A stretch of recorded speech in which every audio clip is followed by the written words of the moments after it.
के 5 राज्यों में विधानसभा चुनाव के लिए प्रचार चल रहा है। सभी पार्टियां इन चुनावों में अपनी पकड़ को मजबूत करने की मुहिम में जुटी हैं। इन 5 प्रदेशों में सबसे अहम है उत्तर प्रदेश। यूपी इसलिए अहम है क्योंकि दिल्ली की कुर्सी का रास्ता यहीं से निकलता है। इसलिए समय रहते यूपी में अपनी तैयारियों को पुख्ता करने के लिए सभी दल कोशिश कर रहे हैं। इसी कोशिश के तहत 26 जनवरी को दिल्ली में गृह मंत्री अमित शाह ने यूपी के जाट नेताओं से मुलाकात की। बता दें, पश्चिमी यूपी में पहले फेज में 10 फरवरी को मतदान होना है। बीजेपी के सामने साल 2017 के चुनाव के नतीजे दोहराने की चुनौती है।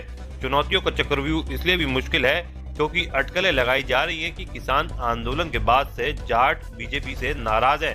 लिहाजा वेस्ट यूपी में जाट वोटर्स को साधने के लिए गृह मंत्री अमित शाह खुद जाट नेताओं के बीच पहुंचे और नाराजगी दूर करने की कोशिश की। वहीं इस दौरान केंद्रीय गृह मंत्री अमित शाह की जाट नेताओं के बैठक के बाद उन्होंने समाजवादी पार्टी के साथ गठबंधन में चुनाव लड़ रही जयंत चौधरी की आरएलडी को इशारों में ही बीजेपी का गठबंधन में शामिल होने का ऑफर दे दिया।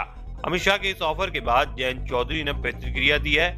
राष्ट्रीय लोकदल के अध्यक्ष जयंत चौधरी ने ट्वीट किया, न्योता मुझे नहीं उन प्लस 700 किसान परिवारों को दो जिनके घर आपने उजाड़ दिए। जानकारी के लिए बता दें कि पश्चिमी यूपी में जाट करीब 17% है। यहाँ 45 से 50 सीट ऐसी है जहाँ जाट वोटर ही जीत हार तय करते हैं। लेकिन करीब 1 साल तक चले किसान आंदोलन के कारण जाट वोटर्स बीजेपी से दूर जाते दिख रहे हैं। यही कारण है कि अमित शाह ने 26 जनवरी को जाट समुदाय के 250 से ज्यादा नेताओं से मुलाकात की। इस बैठक के बाद बीजेपी ने दावा किया कि जाट समुदाय हमेशा की तरह इस बार भी बीजेपी के साथ खड़ा है। वहीं प्रवेश वर्मा ने कहा कि जयंत चौधरी ने गलत रास्ता चुना। उन्होंने कहा कि हम जयंत चौधरी का बीजेपी में स्वागत करना चाहते हैं, लेकिन उन्होंने गलत रास्ता चुना है। जाट समुदाय के लोग उनसे बात करेंगे, उनके लिए हमारा दरवाजा हमेशा खुला है। जयंत चौधरी को लेकर अमित शाह ने कहा, अगर सपा और आरएलडी की सरकार बनी तो अखिलेश की चलेगी, आरएलडी की नहीं। आप लोग बड़े बुजुर्ग हो, कुछ भी हो, बालियन के साथ मेरे घर पर आना, मुझे डांट लेना, पर वोट बीजेपी को देना। मैं फिर कहता हूं कि जयंत ने गलत घर चुन लिया है।